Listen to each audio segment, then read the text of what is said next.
Sometimes the most powerful moments in life happen in the space of a heartbeat. A stranger's hand reaching out when the world seems to be falling apart. A voice saying, "I've got you," when everyone else has walked away. This is the story of Marcus Thompson, a 28-year-old mechanic from Detroit, and Sarah Chun, a 22-year-old art student whose world changed forever in a single accident. What started as an ordinary Tuesday morning would become the beginning of an extraordinary journey that would challenge everything both of them thought they knew about courage, friendship, and the power of human connection. Marcus had no idea that stopping to help a stranger would unlock doors he never knew existed. Sarah had no idea that her darkest moment would become the first step toward her greatest triumph. This isn't just a story about helping someone in need.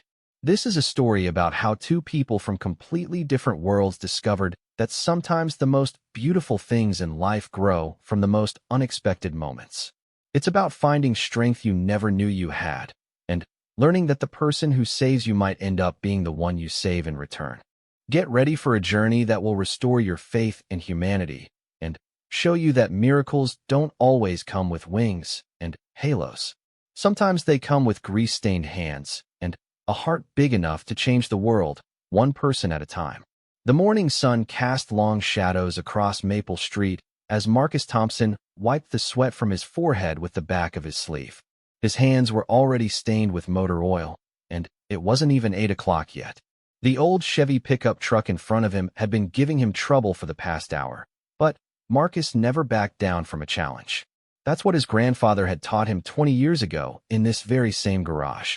Thompson Auto Repair, the faded sign read above the bay doors. Marcus had inherited the business from his grandfather 3 years ago, along with the weight of keeping the family legacy alive. The garage sat on the corner of a neighborhood that had seen better days, where boarded-up storefronts outnumbered the open businesses. But Marcus believed in this place. He believed in fixing things that others had given up on. The radio crackled with the morning news as Marcus reached for his wrench. Traffic reports, weather updates, the usual Tuesday routine. He was focused on the stubborn bolt that refused to budge when he heard the screech of tires followed by a sickening crash that made his blood run cold. Marcus dropped his tools and ran toward the sound. Across the street, a silver sedan had jumped the curb and crashed into the bus stop. The front end was crumpled against the metal bench, steam rising from the hood. But what made Marcus's heart race wasn't the damaged car. It was the young woman in the wheelchair who had been waiting for the bus. The impact had thrown her from her chair, and she lay motionless on the sidewalk beside the overturned wheelchair. The sedan's driver, an elderly man, sat stunned behind the wheel, blood trickling from a cut on his forehead. People were already gathering, some calling 911, others just standing and staring. Marcus didn't think. He just moved. He sprinted across the street, his work boots pounding against the asphalt. The young woman was conscious, but clearly in pain. She had shoulder-length black hair and was wearing a Michigan State University sweatshirt. Her eyes were wide with shock and fear. "Don't move," Marcus said gently, dropping to his knees beside her. "Help is coming. What's your name?" "Sarah," she whispered, her voice shaky. Is my chair okay?" Marcus glanced at the wheelchair, which lay on its side with one wheel bent at an odd angle. "We'll worry about that later. Right now, I need to make sure you're okay. Can you feel your legs?" Sarah's eyes filled with tears. I haven't been able to feel them for 2 years. Car accident." She tried to sit up, but Marcus gently placed his hand on her shoulder. "Easy there. Let's wait for the paramedics to check you out first." He could hear sirens in the distance, getting closer. "What hurts right now?" "My shoulder. And my ribs." Sarah winced as she spoke. "I was just waiting for the bus to get to class. I had a presentation today." "What kind of presentation?" Marcus asked, trying to keep her focused and calm. "Art history. I'm studying to be an art teacher." Despite her pain, Sarah managed a small smile. "Probably sounds silly to someone who works with their hands all day." Marcus shook his head. "Nothing silly about teaching kids to see beauty in the world. That's important work." The ambulance arrived with a symphony of sirens and flashing lights. Marcus stayed by Sarah's side as the paramedics carefully examined her. Her right shoulder was dislocated, and she had bruised ribs, but nothing life-threatening. The elderly driver had a concussion and was taken to the hospital as a precaution. As the paramedics prepared to load Sarah into the ambulance, she grabbed Marcus's hand. "Thank you," she said. "You didn't have to help me." "Yes, I did," Marcus replied without hesitation. "We all have to help each other. That's how the world works. Could you check on my wheelchair? I know it sounds stupid, but that chair is my freedom. I saved for 2 years to buy it." Marcus looked at the damaged wheelchair and felt a surge of determination. "I'll take a look at it. What's your last name, Sarah? In case I need to reach you." "Chun. Sarah Chun. I live in the dorms at MSU, but I commute here for my job at the coffee shop downtown." The paramedic was getting impatient. "Ma'am, we really need to get you to the hospital for x-rays." As the ambulance pulled away, Marcus stood on the sidewalk holding Sarah's bent wheelchair. The crowd had dispersed, and the tow truck was hooking up the damaged sedan. The normal sounds of the neighborhood returned, but something had changed. Marcus felt it in his chest, a sense that this moment mattered more than he understood. He carried the wheelchair back to his garage and set it under the brightest work light. The frame was sturdy aluminum, built to last. The right wheel was badly bent, but the axle looked salvageable. The left armrest was cracked, and the seat cushion was torn. Marcus had never worked on a wheelchair before, but he understood machines. He understood how things moved and what made them strong. More importantly, he understood what it meant when something was essential to someone's life. He spent the rest of the morning studying the wheelchair, researching parts online, and making calls to medical supply companies. By lunchtime, he had a plan and a growing sense that fixing this chair was about more than just bent metal and torn fabric. Sarah Chun had been waiting for a bus to get to class, probably worried about being late for her presentation. She worked at a coffee shop to support herself while studying to become a teacher. She saved for 2 years to buy the wheelchair that gave her independence. In 30 seconds, a distracted driver had nearly taken all of that away from her. But Marcus Thompson had learned something important from his grandfather beyond just how to fix engines. He had learned that when someone needs help, you help them. You don't ask if they deserve it. You don't wonder if they can pay you back. You just help, because that's what human beings do for each other. The afternoon brought a steady stream of customers to the garage. Mrs. Rodriguez needed her brake pads replaced. Tommy Williams had a flat tire that needed patching. The Johnson family's minivan was making a strange noise that turned out to be a loose belt. Normal problems with normal solutions. But between each job, Marcus found himself looking at Sarah's wheelchair and thinking about the morning's events. He kept seeing the fear in her eyes when she asked about her chair. He kept hearing her say that it was her freedom. Around 4 o'clock, Marcus called the hospital and asked about Sarah Chun. The nurse told him she had been treated and released with her arm in a sling and strict instructions to rest. No permanent damage, but she'd be sore for weeks. Marcus made another call, this time to directory assistants, asking for the Michigan State University dormitories. After being transferred 3 times, he finally reached Sarah's room. "Hello." Her voice sounded tired but alert. "Hi, Sarah. This is Marcus Thompson. I was the one who helped you this morning after the accident." "Marcus, how are you? I've been thinking about you all day. And my wheelchair. I'm so sorry to ask, but did you have a chance to look at it? That's why I'm calling. The good news is that it's fixable. The bad news is that it's going to take some time and some parts. But I want to fix it for you. No charge."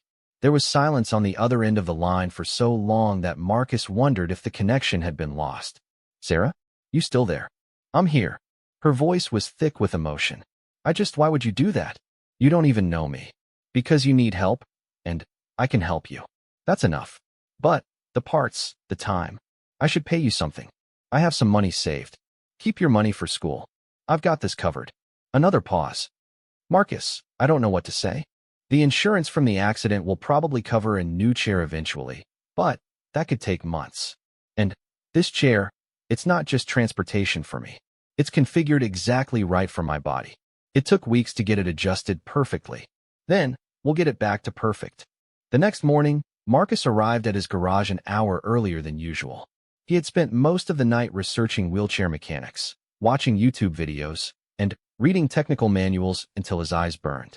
What he discovered was that wheelchairs were far more complex than he had imagined. Every component had to work in perfect harmony to provide the user with maximum independence and comfort. Sarah's wheelchair was a mid-range model, but it had been customized with specific adjustments for her height, arm length, and the particular type of paralysis she had. Marcus learned that even small changes in wheel alignment or seat angle could make the difference between comfort and constant pain for someone who spent 12 hours a day in the chair. By 7 in the morning, he had a list of parts suppliers and was making phone calls. The bent wheel would need to be completely replaced. The cracked armrest required a specific part number that only one company in Ohio manufactured. The torn seat cushion could be repaired, but it would need special foam and medical-grade vinyl. Thompson Auto Repair, this is Marcus. He answered when the garage phone rang around 9. Marcus, it's Sarah. I hope I'm not bothering you at work. Not at all. I was just ordering parts for your chair. How are you feeling today? Sore, but better. Listen, I feel terrible about this whole thing. You barely know me, and you're going out of your way to help me. I want to do something for you in return. Marcus paused in his paperwork. Sarah, you don't need to do anything for me. I'm helping you because I want to. I know, but it doesn't feel right to just take without giving something back. What if I brought you lunch while you work on my chair? I can't cook much in my dorm room, but I make amazing sandwiches, and I know where to get the best coffee in the city. There was something in her voice that told Marcus this was important to her. His grandfather had always said that accepting help gracefully was just as important as giving it. That sounds great, he said, but only if you're feeling up to it. How are you getting around without your chair? The university loaned me an old one from their accessibility office. It's like driving a shopping cart with a broken wheel, but it gets me from place to place. I can take the accessible bus over to your garage around noon if that works. After hanging up, Marcus found himself looking forward to lunch in a way he hadn't expected. Most days, he ate a quick sandwich between customers or grabbed something from the vending machine at the gas station next door. The idea of having company, especially Sarah's company, made the workday seem brighter. The morning flew by with the usual stream of repairs. Marcus replaced a transmission on a Ford Explorer, fixed a rattling exhaust system on an ancient Honda Civic, and diagnosed an electrical problem in a Dodge Ram that had stumped 2 other mechanics. But between each job, his attention kept drifting to the wheelchair in the corner of the garage. He had stripped it down to its basic components, laying each part out on a clean workbench like pieces of a puzzle. The engineering was impressive. Every bolt, every joint, every adjustment mechanism had been designed for both strength and precision. This wasn't just a mobility device. It was a sophisticated piece of technology that had been built to give someone their life back. At exactly 12 o'clock, the accessible bus pulled up outside the garage. Marcus watched through the window as Sarah maneuvered the borrowed wheelchair down the lift. Even from a distance, he could see how awkward and uncomfortable the temporary chair was for her. Her shoulders were hunched forward, and she had to use her arms differently to propel herself. She rolled through the garage door with a paper bag in her lap, and a coffee carrier balanced on the chair's armrest. Special delivery, she announced with a smile that lit up the entire garage. Turkey and Swiss on sourdough, with homemade pickles and potato salad from the deli on campus, and Colombian coffee from the shop where I work. This looks incredible, Marcus said, clearing a space on his desk in the small office area. You really didn't have to go to all this trouble. Yes, I did. Sarah transferred from her chair to the desk chair with practiced efficiency. My grandmother always said that food is how we show people they matter to us. And you definitely matter to me, Marcus Thompson.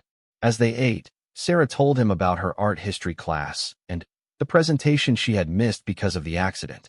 She was passionate about teaching, especially working with kids who had disabilities or learning differences. She believed that art could help children express things they couldn't put into words. What made you want to be a teacher? Marcus asked. My second-grade teacher, Mrs. Patterson. After my accident, when I was 8 years old, I was angry all the time. I felt like the whole world was against me. Mrs. Patterson didn't try to make me feel better or tell me everything would be okay. Instead, she handed me a box of crayons and said, "Show me what angry looks like." Sarah's eyes got distant as she remembered. I drew these wild, chaotic pictures full of dark colors and jagged lines. And you know what? It helped. For the first time since the accident, I felt like someone understood what I was going through, even if they didn't say a word about it. That's beautiful, Marcus said. And now you want to be that teacher for other kids. Exactly. I want to give them what Mrs. Patterson gave me. A way to make sense of the world when everything feels impossible.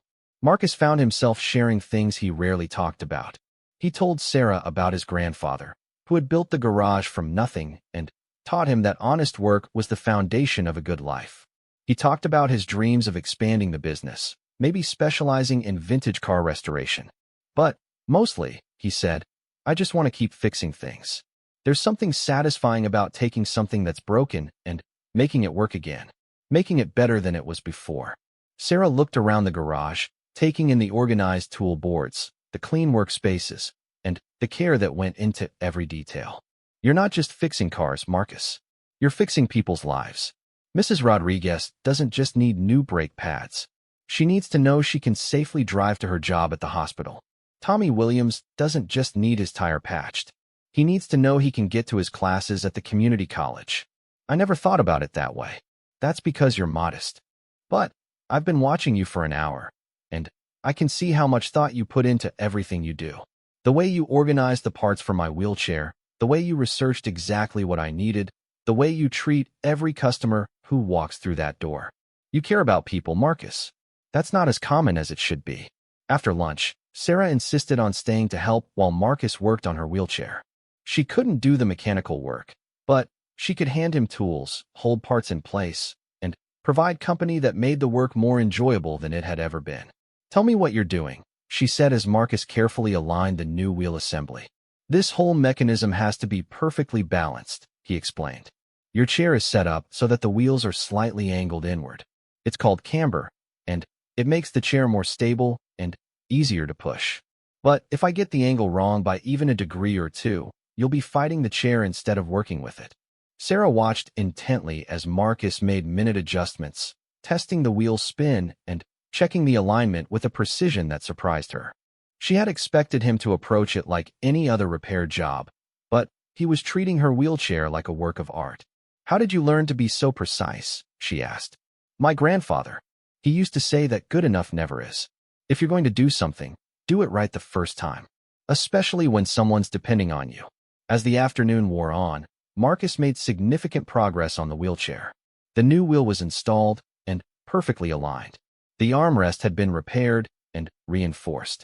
The seat cushion was clean and recovered with new vinyl that matched the original exactly. But, more importantly, something was happening between Marcus and Sarah that neither of them had expected. They were becoming friends in that easy, natural way that happens when two people discover they genuinely enjoy each other's company. Sarah told him about her dreams of opening an art therapy program for children with disabilities. Marcus shared his hope of someday buying the building next door and expanding his garage into a full automotive restoration center. You should do it, Sarah said as they tested the wheelchair's braking system. I can see how much you love this work.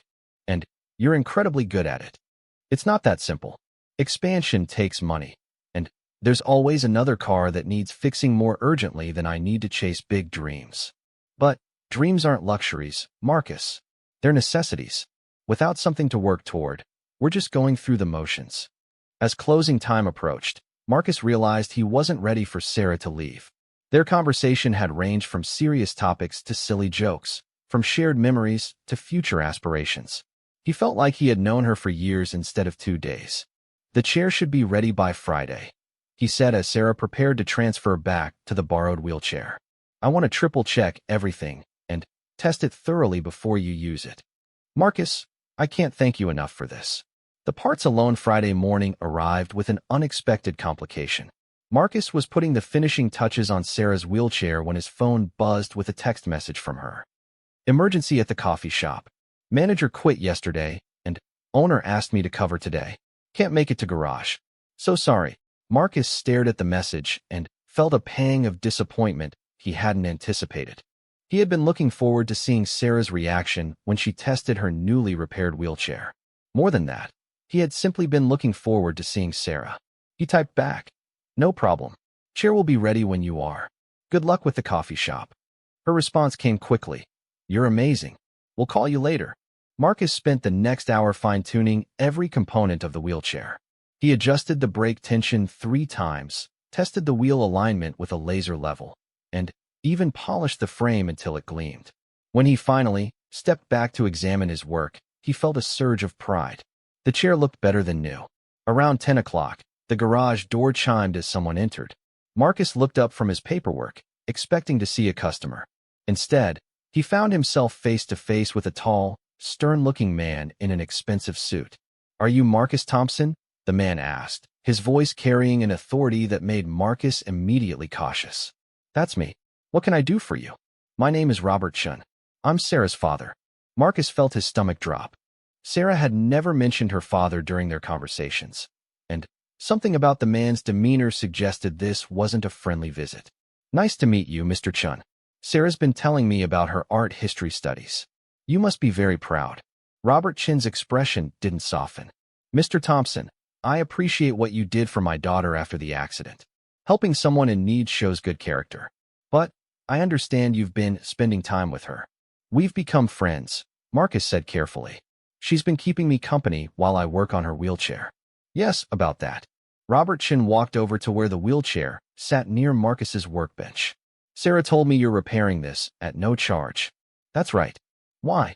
The bluntness of the question caught Marcus off guard. "Because she needed help. And I was able to help her." "Mr. Thompson, I'm going to be direct with you. My daughter is a brilliant young woman with a bright future ahead of her. She's going to graduate with honors, earn her teaching degree, and build a career helping children. She doesn't need complications in her life." Marcus felt heat rising in his chest. "I'm not sure what you're implying, Mr. Chun." "I'm not implying anything. I'm stating it clearly. Sarah comes from a world very different from yours. Her mother and I have worked very hard to provide her with opportunities and education. We've surrounded her with people who understand her goals and can help her achieve them. And you think I can't?" Robert Chin surveyed the garage, taking in the oil-stained concrete floor, the modest equipment, and the working-class atmosphere. "I think you're a good man who means well. But Sarah is vulnerable right now. The accident shook her confidence, and she's grateful to you for helping her. That gratitude could easily be mistaken for something else." Marcus set down the wrench he had been holding, afraid he might throw it. "Mr. Chun, with respect, Sarah is an adult who can choose her own friends. And I've never done anything except treat her with kindness and respect." "I'm sure that's true. But kindness and respect aren't enough to bridge the gap between your worlds. Sarah is going to be a professional educator. She'll be working with university administrators, school board members, and parents who expect a certain level of sophistication from their children's teachers." The insult was delivered so smoothly that it took Marcus a moment to fully process it. When he did, he felt a surge of anger unlike anything he had experienced in years. "Are you saying I'm not sophisticated enough to be friends with your daughter?" "I'm saying that Sarah needs to focus on her future, not get distracted by misplaced gratitude. Here." Robert Chin pulled out his checkbook and began writing. "Let me pay you for the wheelchair repair and the parts. Then we can consider this matter closed." Marcus watched as the man wrote out a check for $500 and placed it on the workbench. The money represented more than Marcus usually made in a week, but taking it felt like accepting everything Robert Chin had just said about his worth as a human being. "I don't want your money, Mr. Chun. Don't be foolish. This is more than fair compensation for your time and materials." "I said I don't want it." Marcus picked up the check and held it out. "And I think you should leave now." Robert Chin's eyes hardened. "Mr. Thompson, I'm trying to be reasonable about this. Take the money, finish the wheelchair, and let Sarah move on with her life. Don't make this more difficult than it needs to be. The only person making this difficult is you." Marcus walked to the garage door and opened it. "Sarah is welcome here anytime she wants to come. But you're not." After Robert Chin left, Marcus stood in his garage feeling like he had been hit by a truck. The man's words echoed in his head. Kindness and respect aren't enough to bridge the gap between your worlds. The implication that Marcus wasn't good enough for his daughter's friendship cut deeper than he wanted to admit. Marcus had grown up in this neighborhood, watching businesses close and families move away as the economy declined. He had never felt ashamed of his life or his work until today.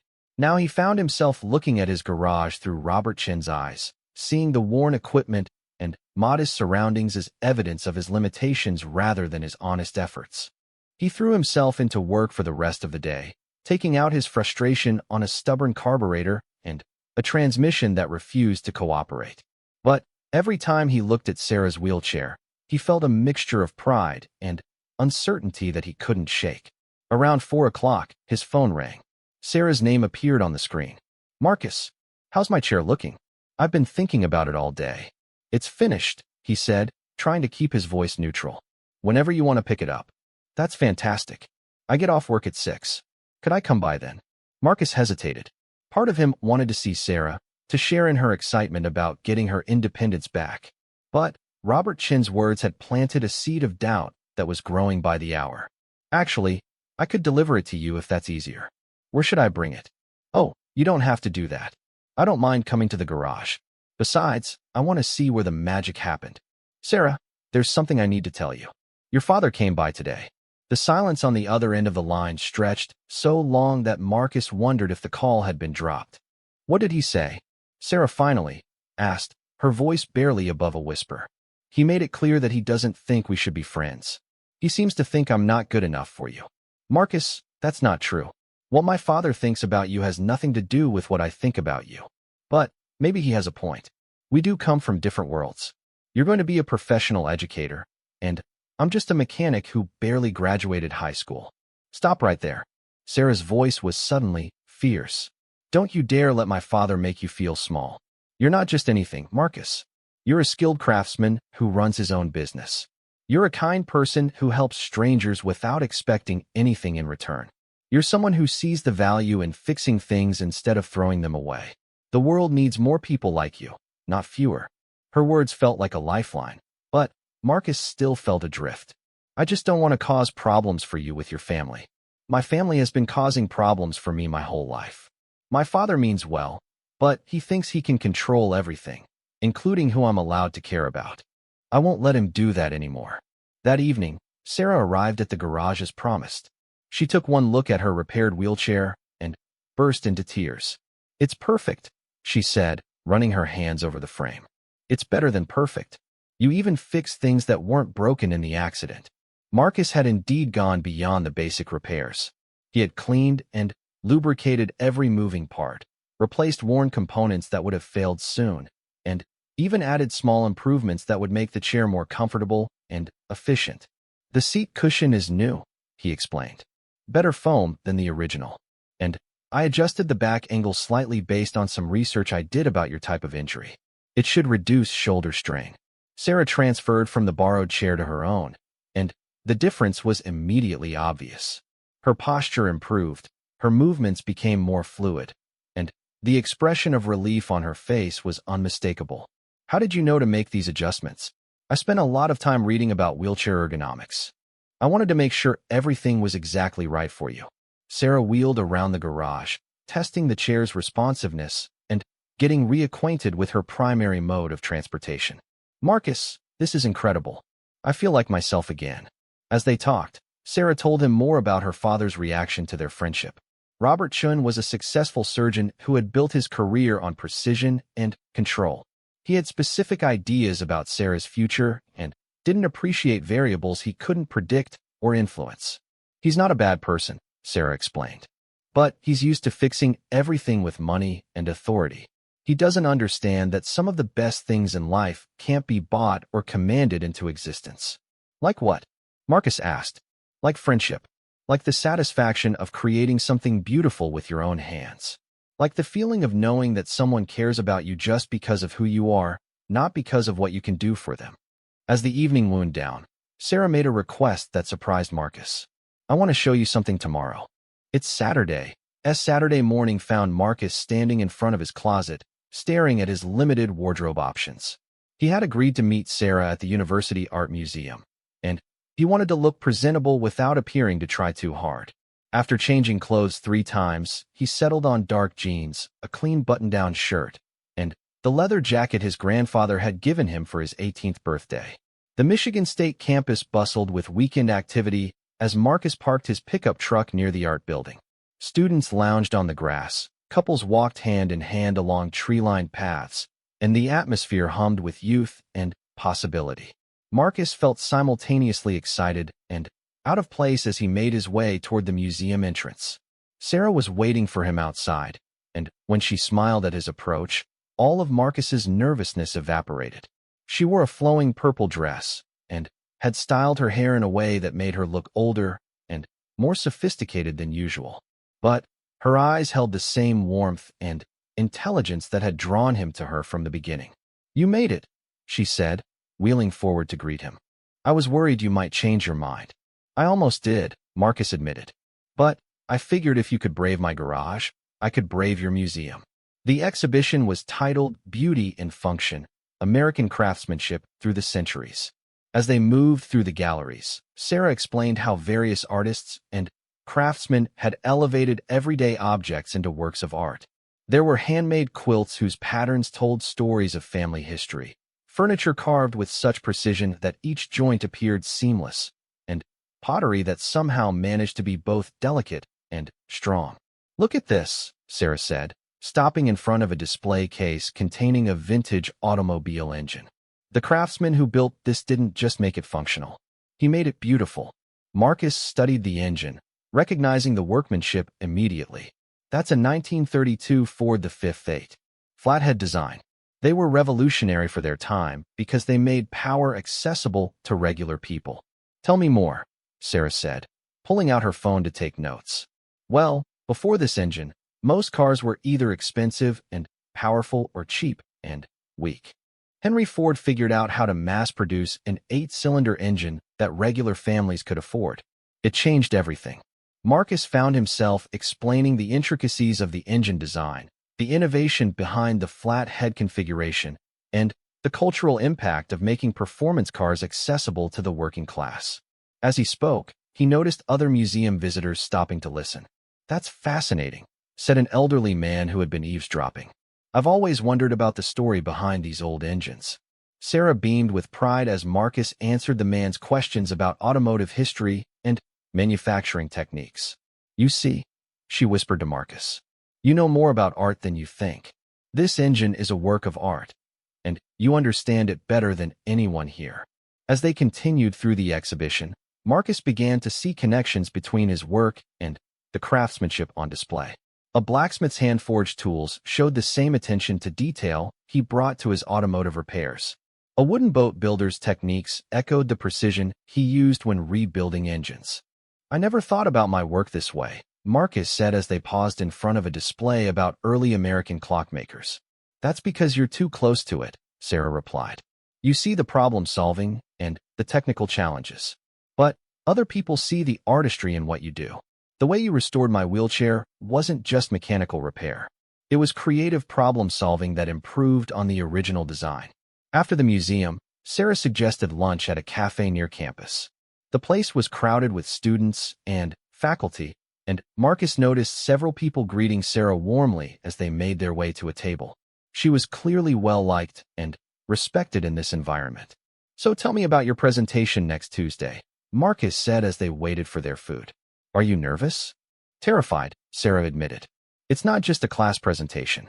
My professor invited some local school administrators to attend because she thinks my research could influence art therapy programs in the district." "That's incredible. What's your research about?" Sarah's eyes lit up as she described her project. She had been studying how art therapy had been used in children's hospitals during the 1940s, when medical treatment was often harsh and frightening for young patients. Doctors and nurses had discovered that encouraging children to draw, paint, and create helped them process their experiences and recover more quickly. "The most amazing part," Sarah said, "is how the children's artwork influenced the hospital designs of the following decades. The kids drew pictures of what would make them feel better, and architects started incorporating those ideas. More windows, brighter colors, spaces designed specifically for families. So the children became the teachers." "Exactly. They showed the adults what they needed, and the adults listened. That's what I want to do as a teacher. Create spaces where children feel safe to express themselves, especially children who are dealing with challenges like disabilities or trauma." Marcus listened intently, struck by the passion in Sarah's voice and the depth of her knowledge. This was her element, her calling, and seeing her in this context made him understand why Robert Chun was so protective of her future. "Sarah," he said carefully, "can I ask you something personal?" "Of course. Your father made it sound like we come from completely different worlds. Do you ever feel that way when you're with me?" Sarah set down her coffee cup and looked directly into his eyes. "Marcus, do you know what I was thinking about the morning of the accident?" Marcus shook his head. "I was thinking about how isolated I felt. I had friends at school, but they were all going through the same academic pressures I was. My professors respected my work, but they saw me as a student, not a whole person. My parents loved me, but they had such specific expectations for my life that I sometimes felt like I was living someone else's dream instead of my own." She paused to gather her thoughts. "Then, you showed up in the worst moment of my week and treated me like a person worth caring about. Not a disabled person, not a college student, not a future teacher. Just Sarah, someone whose day mattered enough to stop everything and help. Anyone would have done the same thing." "No, Marcus, they wouldn't. Half the people who saw the accident just stood there taking pictures with their phones. You dropped everything and ran toward danger to help someone you'd never met. That tells me everything I need to know about who you are." Their conversation was interrupted by a group of Sarah's classmates who spotted her from across the cafe. They gathered around the table, chatting about upcoming assignments and weekend plans. Marcus felt awkward at first, but Sarah smoothly included him in the conversation, introducing him as "my friend Marcus, who owns an auto repair shop downtown."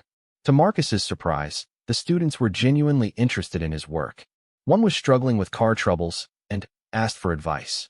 Another was writing a paper about small business entrepreneurship and wanted to know about the challenges of running an independent garage. "You should come speak to our business class," suggested a young man named David. "Professor Williams is always looking for local business owners who can share real-world experience." "I don't think I'd be much of a speaker," Marcus said. "Are you kidding?" Sarah interjected. "You just gave an impromptu lecture about automotive history that had a crowd gathering around you. You're a natural teacher." As the afternoon wore on, Marcus found himself relaxing into the university environment. The students were curious and engaged, asking thoughtful questions about everything from environmental impacts of auto repair to the economics of small business ownership. For the first time in his life, Marcus felt like his practical knowledge was valued in an academic setting. Walking back to their cars as evening approached, Sarah and Marcus found themselves reluctant to end the day. "Thank you for today," Marcus said. "I learned a lot about art, but I think I learned even more about myself." "What did you learn?" Marcus thought for a moment. "I learned that maybe your father is wrong about the differences between our worlds. Maybe those differences make us stronger instead of keeping us apart." Sarah smiled. "I've been thinking the same thing. You know, my presentation on Tuesday could use a practical perspective. Would you be willing to help me add a section about how hands-on learning relates to art therapy? You want me to help with your academic presentation? I want you to help me bridge the gap between theory and practice. Your insights about craftsmanship and problem-solving could add something important to my research." Marcus felt a surge of excitement mixed with terror. What if I mess it up? What if I don't belong in that environment? "Marcus, you just spent 4 hours in a university setting being yourself, and everyone you met was impressed by your knowledge and perspective. You belong anywhere you choose to belong." That evening, Marcus returned to his apartment with his mind spinning. Tuesday evening arrived with the kind of nervous energy that made Marcus question every decision that had led him to this moment. He stood outside the university lecture hall, wearing his best shirt and the tie his grandfather had worn to church every Sunday, watching students and faculty file into the building for Sarah's presentation. The past 3 days had been a whirlwind of research, preparation, and discovery. Sarah had welcomed his contributions to her presentation with an enthusiasm that both thrilled and terrified him. Together, they had developed a compelling argument about the connection between hands-on learning and emotional healing, using examples from Marcus's work with both machines and people. The process of repair requires patience, problem-solving, and the willingness to understand how things work at their most fundamental level, Marcus had explained during one of their preparation sessions. "When I fixed your wheelchair, I had to learn not just about the mechanics, but about how you used it, what you needed from it, and how to make it better than it was before. Sarah had immediately seen the connection to art therapy. That's exactly what happens when children create art about their experiences. They're taking something broken or confusing and transforming it into something they can understand and control. Now, as Marcus took a deep breath and walked into the lecture hall, he reminded himself that he belonged here. Not because he had a college degree or because he came from the right family, but because he had something valuable to contribute to the conversation. The room was larger than he had expected, filled with about 60 people including students, faculty members, and the school administrators Sarah had mentioned. Near the front, he spotted Robert Chen sitting with an elegant woman who was clearly Sarah's mother. Robert's expression was unreadable, but his presence felt like a challenge Marcus was ready to meet. Sarah was at the front of the room, connecting her laptop to the projection system. When she saw Marcus enter, her face lit up with a smile that gave him the confidence he needed. She had reserved a seat for him in the third row, close enough to provide moral support, but not so prominent as to make him uncomfortable. "Good evening, everyone," Sarah began as the room settled into quiet attention. "Thank you for joining me for this presentation on healing through creation, art therapy, and hands-on learning in educational settings." For the first 20 minutes, Sarah presented her historical research with the poise and expertise of a seasoned academic. She discussed the pioneering work done in children's hospitals, the psychological theories that supported art therapy, and the documented benefits for students with various learning differences and emotional challenges. Marcus watched, captivated by Sarah's transformation from the young woman he had lunch with to this confident, articulate educator who commanded the attention of everyone in the room. This was her calling, and seeing her in action made him understand why she had worked so hard to build this career. Then came the moment they had rehearsed. "At this point," Sarah said, "I'd like to invite Marcus Thompson to share some insights about the connection between hands-on problem solving and emotional healing. Marcus owns Thompson Auto Repair here in town, and his perspective has been invaluable in developing this research." Marcus rose from his seat, his heart pounding but his mind clear. As he made his way to the front of the room, he caught sight of Robert Chen's surprised expression and felt a surge of determination. "Thank you, Sarah," Marcus said, accepting the wireless microphone. "I have to admit, a month ago, I never would have imagined standing in a university lecture hall talking about education theory. But sometimes life has a way of teaching you things you didn't know you needed to learn." A ripple of quiet laughter moved through the audience, and Marcus felt his nervousness begin to fade. "Sarah asked me to think about the connection between fixing things and healing people. At first, I wasn't sure there was one. Then, I remembered something my grandfather taught me when I was learning to work on engines. He said, 'Marcus, when something's broken, you can't just treat the symptoms. You have to understand what it was supposed to do, figure out why it's not doing that anymore, and then give it what it needs to work properly again.'" Marcus clicked to the first slide, which showed before and after photos of Sarah's wheelchair repair. When Sarah's wheelchair was damaged in an accident, I could have just fixed the obvious problems. Straightened the bent wheel, patched the torn seat, replaced the broken armrest. But that wouldn't have been enough. I needed to understand how Sarah used her chair, what she needed from it, and how to make it not just functional again, but better than it was before. He explained his research into wheelchair ergonomics, the adjustments he had made to improve comfort and efficiency, and the satisfaction of seeing Sarah's face when she tested the repaired chair. "The process taught me something important," Marcus continued. "Healing isn't just about fixing what's broken. It's about understanding the whole person, seeing their potential, and giving them the tools they need to become the best version of themselves." Marcus clicked to the next slide, which showed children's artwork from the 1940s hospital study Sarah had researched. Sarah's research shows that when children are given the opportunity to create art about their experiences, they're not just expressing emotions. They're problem-solving. They're taking something confusing or frightening and transforming it into something they can understand and control. That's exactly what happens in any good repair shop. He told the story of Tommy Williams, a young man who had been bringing his car to Marcus's garage for 2 years. Tommy had started coming in angry and frustrated, convinced that the world was against him. But As Marcus taught him basic automotive maintenance, something had changed. Tommy learned that he could diagnose problems, understand how systems worked, and fix things with his own hands. That knowledge gave him confidence that carried over into other parts of his life. He's now in his second year at community college, studying to become a mechanical engineer. Marcus could see heads nodding throughout the audience.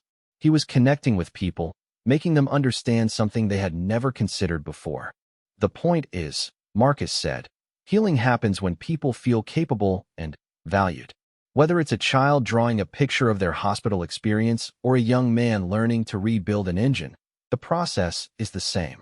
We're teaching people that they have the power to understand complex problems and create solutions.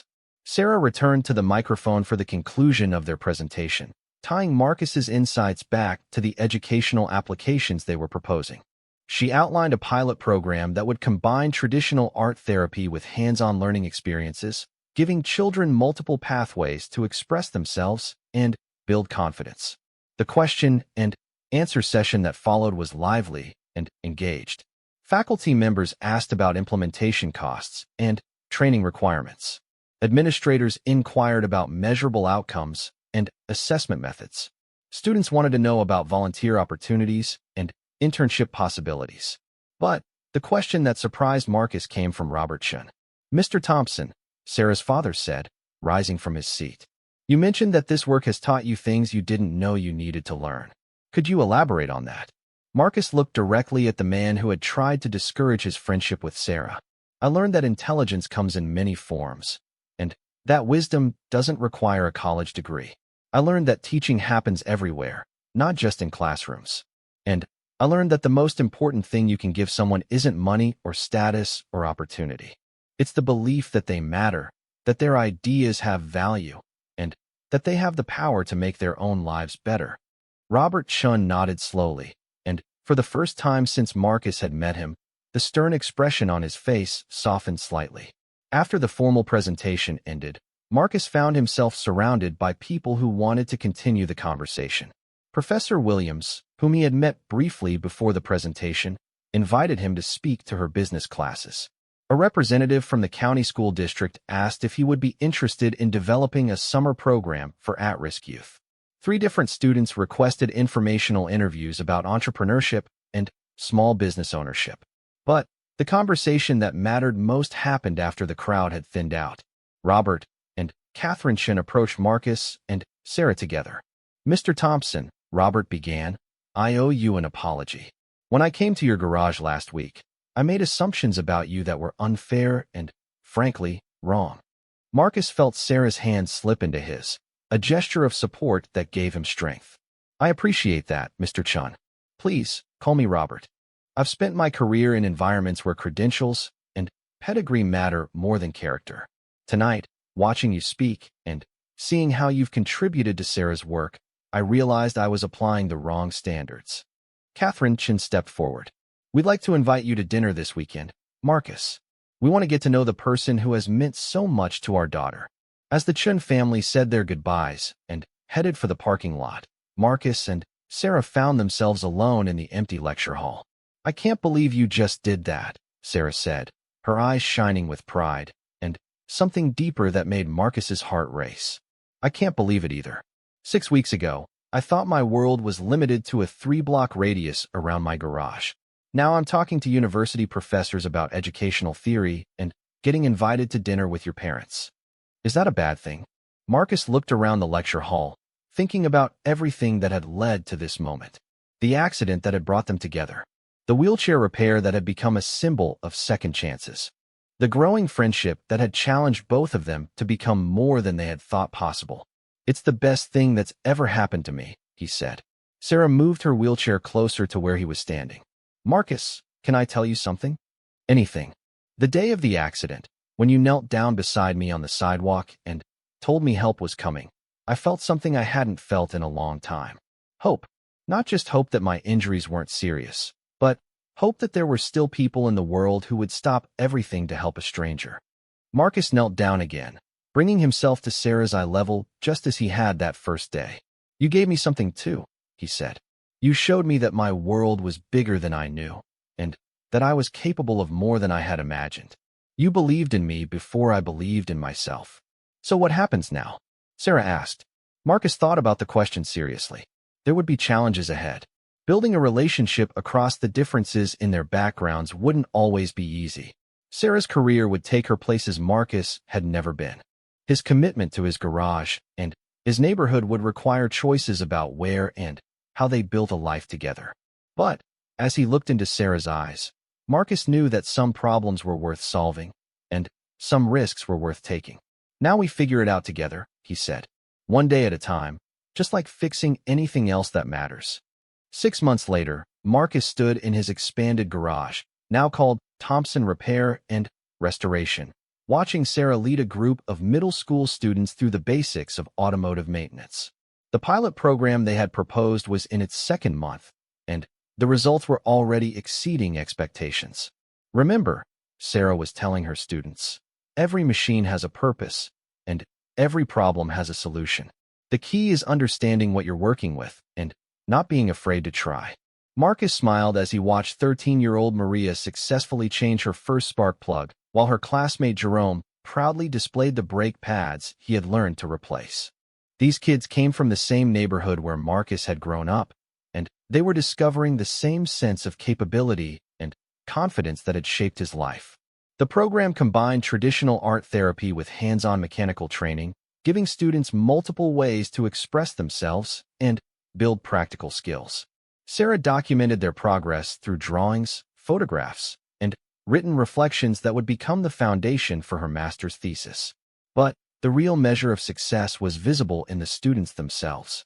Kids who had started the program withdrawn and skeptical were now eager to tackle new challenges. They helped each other solve problems, celebrated each other's successes, and carried themselves with a confidence that extended far beyond the garage. Mr. Marcus, called Jerome, the same young man who had once brought his broken bicycle to the garage with tears in his eyes. When I graduate high school, can I come work for you while I go to college? You bet, Marcus replied. But by then, you might be ready to start your own shop. As the students packed up their tools and prepared to leave, Sarah wheeled over to where Marcus was standing. Good class today, he said. The best yet. Did you see Maria's sketch of the engine block? She's starting to see the beauty in the machinery, not just the function. Marcus pulled Sarah close, marveling at how natural their partnership had become. They had found a rhythm that honored both of their strengths, both of their worlds, and both of their dreams. The garage door chimed as Robert Chin entered, carrying coffee for the team. He had become one of the program's most enthusiastic supporters, using his connections in the medical community to secure funding and resources. How did the students do today? He asked, handing cups to Marcus and Sarah. Better than we expected, Sarah replied. 3 more kids signed up for the advanced track, and Jerome asked about starting his own shop someday. Robert smiled. Sounds like you two are changing the world, one teenager at a time.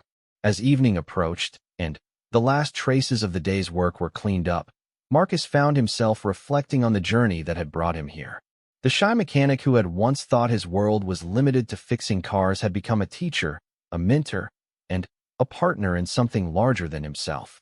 The accident that had damaged Sarah's wheelchair had been the beginning of a transformation that neither of them could have anticipated. What had started as a simple act of kindness had grown into a love story, a business partnership, and a mission that was improving lives throughout their community. Ready to go home? Sarah asked, gathering her notes and sketches from the day's session. Ready, Marcus replied, turning off the lights and locking the garage door. As they walked toward their cars in the fading daylight, Marcus thought about his grandfather's words. When something's broken, you have to understand what it was supposed to do, figure out why it's not doing that anymore, and then give it what it needs to work properly again. He had spent years applying that wisdom to engines and transmissions. But the most important repair he had ever made was to 2 hearts that hadn't even known they were broken until they found each other. Some things, Marcus had learned, were worth taking apart completely before putting them back together again. And sometimes, when you did the job right, they came out better than new. The day had challenged everything he thought he knew about himself and his place in the world. Sarah's invitation to contribute to her presentation felt like a door opening to possibilities he had never considered. But it also represented a risk. If he stepped through that door, there would be no going back to the simple, predictable life he had built for himself. He would be choosing to grow, to challenge himself, to become someone he had never imagined he could be. As he prepared for bed, Marcus thought about the engine they had seen in the museum. The craftsman who built it had taken raw materials and transformed them into something beautiful and powerful. The process had required skill, vision, and the courage to attempt something that had never been done before. Maybe it was time for Marcus Thompson to do the same thing with his own life. The next morning, Marcus called Sarah and left a message on her voicemail. "I've been thinking about your presentation, and I have some ideas. When do you want to get started? Oh, you're probably closed, right? Could you come with me to the University Art Museum? There's an exhibition I've been wanting to see, and I'd love to share it with someone who appreciates craftsmanship." Marcus felt that familiar flutter of uncertainty. A university art museum was definitely outside his comfort zone. But the enthusiasm in Sarah's voice was impossible to resist. "I don't know much about art," he said. "That's okay. I don't know much about engines. But you taught me about precision and attention to detail. Maybe I can teach you about beauty and expression." After Sarah left, Marcus locked up the garage and walked slowly to his apartment. Robert Chin's visit had forced him to confront questions he had been avoiding. What was his relationship with Sarah, really? Was it just friendship, or was he developing feelings he hadn't acknowledged? And if he was, what right did he have to pursue those feelings given the differences in their backgrounds and futures? But as he replayed the evening in his mind, Marcus kept coming back to the moment when Sarah had tested her repaired wheelchair. The pure joy on her face, the way she had moved with confidence and grace, the gratitude in her voice when she thanked him. Those moments felt real and important in a way that Robert Chin's concerns did not. Marcus fell asleep that night with a decision forming in his mind. He might not be sophisticated enough for Robert Chin's approval, but he was good enough for Sarah's friendship. And maybe, just maybe, he was ready to discover what else might be possible between them. Must have cost hundreds of dollars. "Don't worry about the cost. Just promise me you'll be careful out there. And maybe you could let me know how your presentation goes when you finally give it." Sarah smiled. "I'd like that. In fact, would you want to come hear it? It's next Tuesday evening, and it's open to the public. I'm talking about how art therapy helped children in hospitals during the 1940s. Marcus felt his heart skip a beat. He hadn't been to a college lecture since, well, ever. But the thought of hearing Sarah speak about something she was passionate about made him want to step outside his comfort zone. "I'd love to come," he said. "Just tell me when and where." As the accessible bus pulled away with Sarah aboard, Marcus stood in the doorway of his garage and realized that his life had taken an unexpected turn. 3 days ago, he had been content with his routine of fixing cars and going home to his quiet apartment. Now he found himself looking forward to tomorrow, to finishing Sarah's wheelchair, to learning more about her world. He was beginning to understand that sometimes the most important repairs happen not to machines, but to hearts that didn't even know they were broken. When Marcus hung up the phone, he felt that same sensation he'd had that morning. This wasn't just about fixing a wheelchair. This was about something bigger, something that connected him to this young woman he barely knew in a way he didn't fully understand yet. He walked back to the wheelchair and ran his hands over the damaged frame. Tomorrow, he would start making calls about parts. He would research the exact specifications. He would learn everything he needed to know to make this chair as good as new. But tonight, as he locked up the garage and headed home to his small apartment above the pizza shop next door, Marcus Thompson couldn't shake the feeling that helping Sarah Chun was going to change his life in ways he couldn't imagine. He was right.